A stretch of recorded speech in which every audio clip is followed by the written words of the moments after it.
আরে আপনার কাবা ঘরই তো হিন্দুর টাকা দিয়ে করা আছে। নাউজুবিল্লাহ। বলেছেন কি? বলেছেন আব্দুর রাজ্জাক বিন ইউসুফ।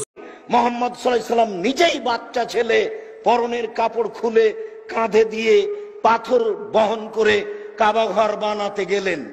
তখন তো তিনি নবী হননি, জিবরাইল আসেননি, হালাল হারাম হয়নি, সেই কাবা ঘরই নির্মাণ হয়েছিল। সেই মোহাম্মদ সাল্লাল্লাহু আলাইহি ওয়াসাল্লাম নিজেই বাচ্চা ছেলে পরনের কাপড় খুলে কাঁধে দিয়ে পাথর বহন করে কাবা ঘর বানাতে গেলেন। তখন তো তিনি নবী হননি, বিশ্বনবীর বয়স মাত্র 10 বছর। কয় বছর? 10 বছর বয়স আমরা লুঙ্গিও পড়তাম না, কথা কন। কিন্তু বিশ্বনবী লুঙ্গি খোলেন না, লুঙ্গি পড়ে থাকে। কাবা ঘর নির্মাণের কাজ শুরু হলো, বিশ্বনবী পাথর টানতে শুরু করলেন। রাসূলুল্লাহ সাল্লাল্লাহু আলাইহি ওয়াসাল্লামকে যারা জাতির সামনে উলঙ্গ করতে চায়, মুসলমানদের কিবলা নিয়ে যারা বিভ্রান্ত ছড়াইতে চায়, তারা আর যাই হোক মুসলমানদের বন্ধু হতে পারে না। যুগে যুগে ইহুদি, মুশরিক, খ্রিস্টানেরা যেখানেই কোনো মুসলমান ইসলামিয়াত, তাহজিব, তামাদ্দুন প্রতিষ্ঠিত করবার জন্য আপ্রাণ চেষ্টা করেছে, সেখানেই ইহুদি মুশরিকরা টোপ দিয়েছে। এক গ্রুপকে টোপ দিয়ে আর এক গ্রুপকে তারা দুর্বল করে দিয়েছে। আজ বর্তমান বিশ্বে সে একই অবস্থা পরিলক্ষিত হচ্ছে। একদল মুসলমানকে টোপ দিয়ে আর একদল মুসলমানকে দাবিয়ে দেবার ষড়যন্ত্র হচ্ছে। যেমন মুসলমানদের প্রাণের স্পন্দন কাবা, সমস্ত মুসলমান যেটাকে হৃদয় দিয়ে ভালোবাসে কাবা, সেই কাবাঘরকে বলা হচ্ছে কাবাঘর মুসলমানদের টাকায় নির্মাণ হয়নি। বলেন নাউজুবিল্লাহ। ওই গ্রুপের একজন সদস্য একদম ওপেনলি বক্তব্য দিচ্ছে, যেই কাবাঘরের দিকে তোমরা লক্ষ্য করে নামাজ আদায় করো, সেই কাবাঘর তো হিন্দুদের টাকায় নির্মিত হয়েছে। নাউজুবিল্লাহ। এটা কোনো মুসলমান যে বাস্তবিকই মুসলমান, যার ঈমান আছে, সে এই কথা মেনে নিতে পারে না। আল্লাহ সুবহানাহু ওয়া তাআলা কোরআনের মধ্যে একদম স্পষ্ট করে বলছেন, ইন্না আউওয়ালা বাইতিন wudi'a লিন-নাস লাল্লাযী বিবাক্কাতা মুবারাকান ওয়া হুদাল লিল আলামিন। আল্লাহ সুবহানাহু ওয়া তাআলা মানুষের জন্য সর্বপ্রথম যেই ইবাদত গৃহ নির্মাণ করেছেন সেটা হচ্ছে কাবা। যখন এই পৃথিবীতে কোনো মানুষই ছিল না, ওই সময় তো আল্লাহ তাআলা কাবা ঘর নির্মাণ করেছেন। তো হিন্দু আসলো কই থেকে? হিন্দুর টাকা আসলো কই থেকে?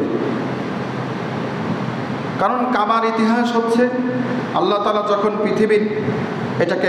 পৃথিবী নির্মাণ করেছেন, পৃথিবী তৈরি করেছেন, ফেরেশতাদের মাধ্যমে আল্লাহ তাআলা একটি ইবাদত ঘর পৃথিবীবাসীর জন্য নির্মাণ করেছেন, সেটা হচ্ছে কাবা। সর্বপ্রথম আল্লাহ তাআলা ফেরেশতাদের মাধ্যমে আল্লাহ তাআলা কাবা ঘর নির্মাণ করেছেন। এই পৃথিবীর সর্বপ্রথম ঘর, এর আগে কোনো ঘর ছিল না, এটা কোরআনের কথা। তো যেই পৃথিবীতে ঘর নাই, সেই পৃথিবীতে মানুষ নাই, ফেরেশতাদের মাধ্যমে আল্লাহ তাআলা তার একটি ঘর নির্মাণ করেছেন পৃথিবীবাসীর জন্য। এরপরে আল্লাহ সুবহানাহু ওয়া তাআলা আদম আলাইহিস সালাতু ওয়াস সালামকে পৃথিবীর মধ্যে অবতরণ করান। আল্লাহর নবী হযরত আদম আলাইহিস সালাতু ওয়াস সালাম যখন কাবা ঘরের ওখানে ইবাদত করতে থাকেন, কাবা ঘর সংস্কারের প্রয়োজন দেখা দিলে হযরত আদম আলাইহিস সালাতু ওয়াস সালাম কাবা ঘরকে দ্বিতীয়বারের মতন সংস্কার করেন। তো আদম আলাইহিস সালাতু ওয়াস সালাম ছিলেন সমস্ত বনি আদমের পিতা, সমস্ত মানুষের পিতা। তিনি সর্বপ্রথম মানুষ। তো তিনি তার শ্রম দিয়ে আল্লাহ তাআলার ঘর কাবাকে দ্বিতীয়বারের মতন সংস্কার করেছেন। এরপরে শত শত বছর পার হয়ে গিয়েছে। নূহ আলাইহিস সালাতু ওয়াস সালামের জামানা আসছেন। তার প্লাবনে আল্লাহ তাআলার ঘর কাবা ধ্বংস হয়ে গিয়েছে। আল্লাহ সুবহানাহু ওয়া তাআলা হযরত ইব্রাহিম আলাইহিস সালাতু ওয়াস সালামের মাধ্যমে আবার আল্লাহ তাআলার ওই কাবা ঘরকে নির্মাণ করেছেন। এইভাবে নবীদের মাধ্যমে কয়েকবার আল্লাহ তাআলার কাবা ঘর একই জায়গায় নির্মিত হয়েছে। রাসূলুল্লাহ সাল্লাল্লাহু আলাইহি ওয়াসাল্লাম যখন বয়স 10 বছর, তিনি নবুয়তি পান নাই, তখন মক্কার আপামর জনতা দেখলেন এই কাবা ঘর নির্মাণ করার দরকার, আবার সংস্কার করার দরকার। সকল গোত্র এক হয়ে তারা একটা বক্তব্য পেশ করলেন যে আমরা আল্লাহ তাআলার ঘর কাবাকে নির্মাণ করব, তবে সাবধান, এই কাবাঘর নির্মাণের ক্ষেত্রে কেউ কোনো হারাম অর্থ এখানে দিতে পারবে না। এই কথার উপরে সমস্ত কাবিলা, সমস্ত গোত্র ঐক্যমত হয়ে প্রত্যেকের হালাল অর্থ দিয়ে আল্লাহ তাআলার ঘর কাবাকে মক্কার বুকে নির্মাণ করলেন, আবার সংস্কার করলেন। রাসূলুল্লাহ সাল্লাল্লাহু আলাইহি ওয়াসাল্লামও তার চাচা আব্বাস রাদিয়াল্লাহু তাআলা আনহুর সঙ্গে কাবাঘর নির্মাণ কাজে পাথর টানতেছিলেন কাঁধের উপরে করে। ইতিহাসে আসছে আব্বাস রাদিয়াল্লাহু তাআলা আনহু রাসূলুল্লাহ সাল্লাল্লাহু আলাইহি ওয়াসাল্লামকে বললেন, ভাতিজা,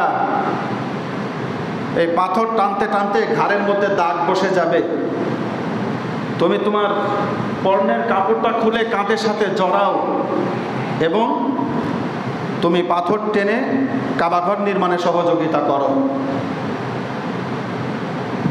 রাসূলুল্লাহ সাল্লাল্লাহু আলাইহি ওয়াসাল্লাম তখন তো শিশু নবী, মাত্র 10 বছর বয়স, নবুয়তি পান নেই। তিনি বললেন যে না, আমি এভাবেই 2টা করে পাথর টানবো, আমার কাপড় খুলতে হবে না। কিন্তু রসুলের চাচা তিনি বিষয়টা মেনে নিতে পারলেন না, যে কি ব্যাপার, মুহাম্মাদের বয়সের প্রত্যেকটা বাচ্চারাই তো তারা তাদের কাপড় চোপড় খুলে উলঙ্গ অবস্থায় পাথর টানতেছে, সহযোগিতা করতেছে, কোনো সমস্যা নাই, কিন্তু ভাতিজা মুহাম্মদ এটা অস্বীকার করে কেন? আব্বাস রাদিয়াল্লাহু তাআলা আনহু একটু জোর করলেন, কাপড়ের এক পাশ ধরে টান, সাথে সাথে শিশু নবী মুহাম্মদ সাল্লাল্লাহু আলাইহি সাল্লাম তিনি জ্ঞান হারিয়ে ফেললেন। সুবহানাল্লাহ। এরপর নবীজি আবার শান্তভাবে তাদের সাথে কাবাঘর নির্মাণে সহযোগিতা করতে লাগলেন। এই বিষয়টা নিয়েও যারা মুসলমানদের মধ্যে ফাটল সৃষ্টি করতে চায় তারা বলে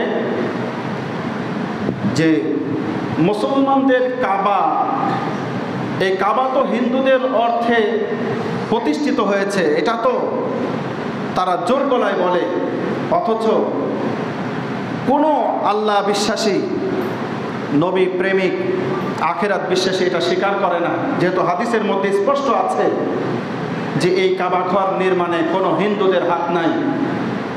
এই কাবাঘর নির্মাণে মুসলমানদের এবং সত্যিকার হালাল অর্থে এই প্রতিষ্ঠান আল্লাহ তাআলার ঘর নির্মিত হয়েছে।